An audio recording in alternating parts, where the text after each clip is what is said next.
حرکت کے لیے کبوتروں کی کیسے دیکھ بھال کی جائے، کس طرح کی انہیں خوراک دی جائے، کون کون سی احتیاطی تدابیر اختیار کی جائیں، کیسے کبوتروں کو اڑایا جائے، سنبھال کے کون سے طریقے اختیار کیے جائیں، پرواز کے لیے کس طرح کی اشیاء یا نسخہ جات کا استعمال کیا جائے جس سے کبوتر اپنی پرواز بڑھانے کے ساتھ ساتھ واپس گھر بھی آئیں۔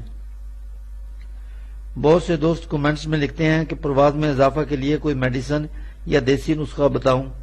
ایک بات ہمیشہ ذہن میں رکھیں، پرواز میں اضافے کا کوئی بھی طریقہ کبوتر کے لیے اسی صورت میں بہتر ہوتا ہے جب کبوتر باقاعدہ ایک طریقہ کار کے تحت پرواز کے لیے تیار ہوا ہو، اس کی جسمانی نشو و نما ٹھیک ہوئی ہو، ایسی خوراک اس نے کھائی ہوئی ہو جو اس کی جسمانی ضروریات کے مطابق ہو، پرواز کی پریکٹس ہوئی ہو جسے ہم شوق کی اصطلاح میں کہتے ہیں کہ کسیں بنی ہوئی ہوں۔ اگر یہ سب نہیں ہے تو پھر پرواز بڑھانے کے لیے جو چیز بھی دی جائے خواہ وہ کتنی ہی اچھی کیوں نہ ہو بیکار ہو جائے گی۔ خیر اب ہم آتے ہیں اپنے اصل موضوع کی طرف کہ کبوتروں کو پرواز کے مقابلوں کے لیے کس طرح تیار کیا جائے۔ فرض کر لیں ہم نے جیٹھ کے مہینے مطلب آئندہ مئی جون کے مہینے میں ہونے والے مقابلوں کے لیے اپنے کبوتروں کو تیار کرنا ہے تو اس کے لیے تیاری ابھی سے شروع کر دیں۔ اگست سے آخر اکتوبر تک کبوتر اپنے پر نکالتے ہیں، مطلب کبوتر اپنے جسم سے پرانے پر گراتا ہے اور نئے پر لے کر آتا ہے۔ اس عرصہ میں اپنے کبوتروں کے دانہ پانی کا خاص طور پر خیال رکھیں، کبوتروں کو کیڑوں سے بچاؤ کا کورس کروائیں اور ہر 3 ماہ بعد کبوتروں کی ویکسینیشن ضرور کر لیا کریں۔ کبوتروں کے پیٹ کے کیڑے ختم کرنے کے لیے آپ زینٹل، آکسافکس یا ہمدرد کی کرمار استعمال کر سکتے ہیں۔ ویکسینیشن کے لیے لاسوٹا یا گیلیمیون کا استعمال کیا جا سکتا ہے۔ اکتوبر نومبر میں ٹھنڈی ہوائیں چلنا شروع ہو جاتی ہیں، اپنے کبوتروں کو ان سے بچائیں۔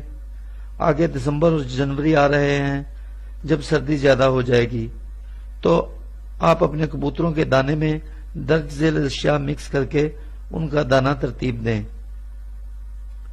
باجرہ 20%، لال یا پیلی مکئی 15%، گندم 10%، کالے چنے 8%، جوار سرخ 8%، موٹھ اور دال ماش 5%، بنولے 5%، سرسوں 4%، تل 3%، سورج مکھی کے بیج 4%، السی 3% اور چاول 5%۔ ساری سردی اپنے کبوتروں کو یہ دانہ کھلاتے رہیں۔ پانی کے برتن میں ہر دوسرے یا تیسرے دن 1 gram multi vitamin powder mix کر دیا کریں اور ہفتے میں ایک بار ہر کبوتر کو ایک مچھلی والا کیپسول کھلا دیا کریں۔ ان دنوں میں اپنے کبوتروں کو ہر 10-15 دن بعد باہر نکال کر اڑا لیا کریں۔ 2 یا 3 دن اڑا کے پھر انہیں روک دیا، پھر 10-15 دن بعد یہی عمل دوہرا لیا۔ اس طرح آپ کے کبوتر وزن نہیں بڑھائیں گے۔ اب جنوری کا مہینہ آ گیا ہے اور فروری میں آپ نے پر پٹائی کرنی ہے۔ فرض کر لیں کہ آپ کے پاس 25 کبوتر ہیں جو آپ نے آئندہ سیزن میں اڑانے کے لیے تیار کرنے ہیں۔ دوپہر کے بعد تو آپ انہیں وہی دانہ ڈالتے رہیں جس کا ذکر ہم پہلے کر چکے ہیں، لیکن ان 25 کبوتروں کو صبح کے وقت اس طریقہ سے روٹی بنا کر اس کے بھورے کھلائیں۔ یہ روٹی تیار کرنے کے لیے آپ 1 پاؤ گندم کا آٹا لے لیں، 25 بادام کی گریاں رات کو پانی میں بھگو کے رکھ دیں اور صبح انہیں چھلکا اتار کے کوٹ لیں اور ان کا پیسٹ بنا لیں۔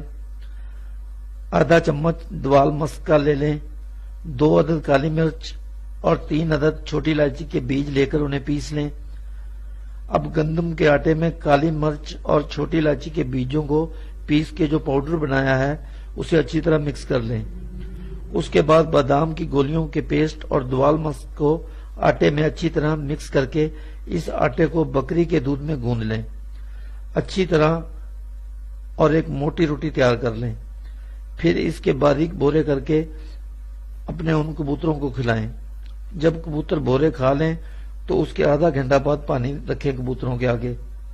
کبوتروں کی صبح کی خوراک اور دوپہر کے دانے کا ایک فکس ٹائم رکھیں اور کبوتروں کے نظام ہضم کا خیال رکھیں۔